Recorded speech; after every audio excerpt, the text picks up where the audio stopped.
এই সমাজের বাস্তবতায় একজন পুরুষের পরিচয় যেন প্রথমে তার টাকার সঙ্গে জড়িয়ে যায়। একজন পুরুষের কত টাকা আছে, সে কত টাকা ইনকাম করে, এটা সবার আগে জানার চেষ্টা করা হয়। সে কেমন মানুষ, কতটা সৎ বা ভালো, এসব আগে মানুষ জানতে চায় না। সে কত টাকা উপার্জন করে এটা আগে জানতে চায়। টাকা থাকলে তার কথার মূল্য পায়, সিদ্ধান্তের গুরুত্ব পায়, উপস্থিতিতে সম্মান পায়। অর্থই যেন তার সামাজিক পরিচয়ের সবচেয়ে বড় প্রমাণ। যে কোনো সিদ্ধান্তের ক্ষেত্রে যার টাকা আছে তাকে আগে জিজ্ঞেস করা হয়, এখন কি হবে, কিভাবে করা যায়। প্রত্যেকটা কথায় তার উপর ভিত্তি করা হয়। মনে হয় যেন সব থেকে জ্ঞানী ব্যক্তি সেই যার টাকা আছে। টাকা ছাড়া এই সমাজে কারো মূল্য নাই। শুধু সমাজ কেন, পরিবার, আত্মীয় স্বজন, ভাই বোন, এমনকি স্ত্রী সন্তানের কাছেও টাকা ছাড়া মূল্য নাই। এটাই বাস্তবতা। এবং এই সমাজে মানুষকে মূল্যায়নই করা হয় টাকার পরিপ্রেক্ষিতে। টাকা একজন পুরুষকে আত্মবিশ্বাসী করে তোলে, পরিবারকে শক্ত অবস্থান দেয়, সমাজে গ্রহণযোগ্যতা বাড়ায়। যে পুরুষের টাকা নাই তার মেরুদণ্ডহীনের মতো বেঁচে থাকতে হয়।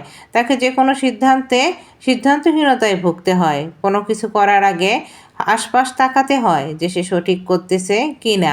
অর্থ থাকলে তার পাশে মানুষ দাঁড়ায়, সম্পর্কগুলো দৃঢ় হয়, তার প্রয়োজনীয়তা স্পষ্ট হয়ে ওঠে। কিন্তু অর্থের অভাব হলে এই মানুষকে অবহেলা, উপেক্ষা করে। কেউ তাকে কোনো মূল্যায়ন করে না, গুরুত্ব দেয় না।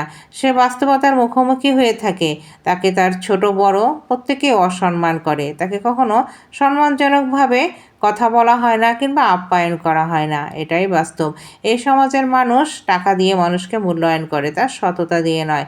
তখন বোঝা যায় পুরুষের জন্য টাকাটা শুধু প্রয়োজন নয়, আত্মমর্যাদার জন্য টাকার প্রয়োজন, তার শক্ত ভিত্তির জন্য টাকার প্রয়োজন। টাকা ছাড়া এই সমাজে চলা যায় না যেমন, তেমনি সম্মানও পাওয়া যায় না। প্রত্যেকটা ক্ষেত্রে টাকার মূল্যায়ন সবার আগে। বাস্তবতা হলো পুরুষের দায়িত্ব বংশের বড়, অর্থ এবং সব কিছুর সঙ্গেই জড়িয়ে থাকে। পরিবার পরিচালনা, নিরাপত্তা দেওয়ার, ভবিষ্যৎ গড়ার সব কিছুর ক্ষেত্রে টাকা প্রয়োজন। যার জন্য পুরুষকে টাকা ইনকাম করতে হয় এবং টাকা ছাড়া তার পরিবারে মূল্যায়ন করা হয় না। যে পুরুষ যত টাকা ইনকাম করবে পরিবারে তার গুরুত্ব বেশি। পরিবারে 3 জন ভাই থাকলে যে সব থেকে বেশি ভালো উপার্জন করতে পারে এবং পরিবারে যে সব থেকে বেশি দেয় তাকেই সবাই মূল্যায়ন করে। তাই সমাজে পুরুষের মূল্যায়নের মাপকাঠি হিসাবে অর্থকেই সামনে আনা হয়েছে এবং তা প্রথমেই রাখা হয়।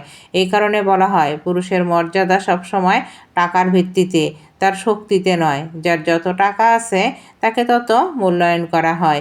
3 ভাইয়ের মধ্যে যে টাকা বেশি পরিবারের মধ্যে দিতে পারবে তাকে সবার আগে, যে কোনো সিদ্ধান্তের আগে জিজ্ঞাসা করা হয়।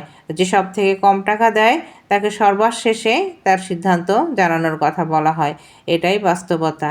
বাস্তব জীবন বড়ই কঠিন, বিশেষ করে পুরুষের ক্ষেত্রে। তারা পরিবার চালাতে না পারলে পরিবার তাকে কখনোই সম্মান দেয় না। এটাই বাস্তব।